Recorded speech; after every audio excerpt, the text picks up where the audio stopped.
En compagnie d'Isabelle Uturburu qui présente le rugby sur Canal+. Tout à fait autre chose. Je salue Bruno Donnet. Bonjour Philippe. Tous les jours, Bruno, vous réfléchissez ici à la portée des images que nous recevons. Et ce matin, vous avez choisi de vous intéresser à la diffusion d'une séquence vidéo qui va être projetée aujourd'hui même devant la cour d'assises spéciale de Paris. Oui, cette séquence, Philippe, dure très précisément 4 minutes et 17 secondes. 4 minutes 17 d'une horreur absolue.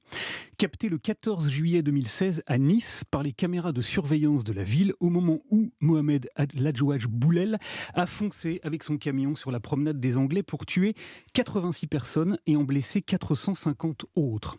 Ce sont des images d'une rare violence qui vont donc être projetées ce matin même, dans moins de 2 heures, dans l'enceinte de la cour d'assises. Et si j'ai choisi de vous parler de ce sujet-là, Philippe, c'est parce que la décision de diffuser cette vidéo a fait l'objet d'une longue et difficile réflexion qui n'a été tranchée qu'hier matin. Pendant 8 jours, le président de la cour d'assises, il s'appelle Laurent Ravio, a mis cette épineuse question au débat.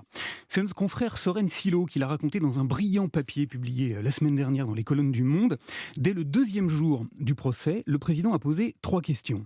1. Est-ce que le fait de montrer ces images a un intérêt pour comprendre le déroulement de l'attentat ? 2. Est-ce que c'est susceptible de démontrer la responsabilité des 8 personnes qui comparaissent parce qu'elles sont soupçonnées d'avoir aidé l'auteur de l'attentat ? Et 3. Est-ce que ça peut aider les victimes ? Passionnante question, derrière lesquelles on comprend bien que le président de la cour d'assises a tenu en fait à en faire émerger une autre, absolument centrale. Que faut-il montrer de l'horreur pour être en mesure de la juger ? Lorsqu'il n'y a pas d'image, ce qui est le cas dans la plupart des procès, la justice se contente de témoignages. Et la télévision fait la même chose. Il y a 10 jours, par exemple, le 20h de France 2 a diffusé le récit poignant d'une des blessées de l'attentat, Hajer Ben Awissi, qui a raconté ce qu'elle a vu au moment où elle s'est jetée au sol pour protéger de son corps sa fille âgée de 4 ans. Il y a des gens qui sont broyés, il y a des corps qui sont démembrés, il y a des coups de feu, des gens qui courent de partout, des gens qui hurlent, du sang partout. Du sang partout et des gens broyés, c'est donc ça, Philippe, que vont voir les participants au procès tout à l'heure. Alors, quel degré d'horreur une cour d'assises peut-elle assumer au nom de la manifestation de la vérité ? Eh bien, cette question-là s'est déjà posée à 3 reprises. À l'occasion des attentats de Charlie Hebdo, aucun débat n'avait eu lieu.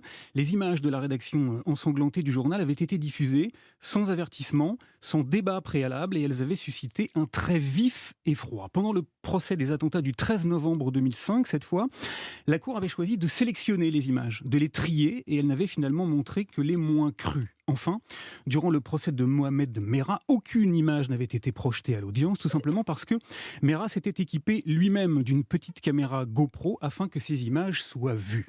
Hier, le président Ravio a donc annoncé que les vidéos de l'attentat de Nice seraient finalement diffusées ce matin. Toutefois, il a tenu à préciser une chose, que l'enregistrement du procès, qui est filmé pour servir, vous le savez, aux archives judiciaires, sera coupé, stoppé net pendant la diffusion des 4 minutes et 17 secondes d'horreur, afin que ces images-là ne se retrouvent pas dans 30 ans sur les réseaux sociaux, où l'on comprend, Philippe, que par-delà leur utilité dans la manifestation de la vérité, c'est aussi la question du statut de ces images, voulues par la propagande djihadiste, qui est en jeu.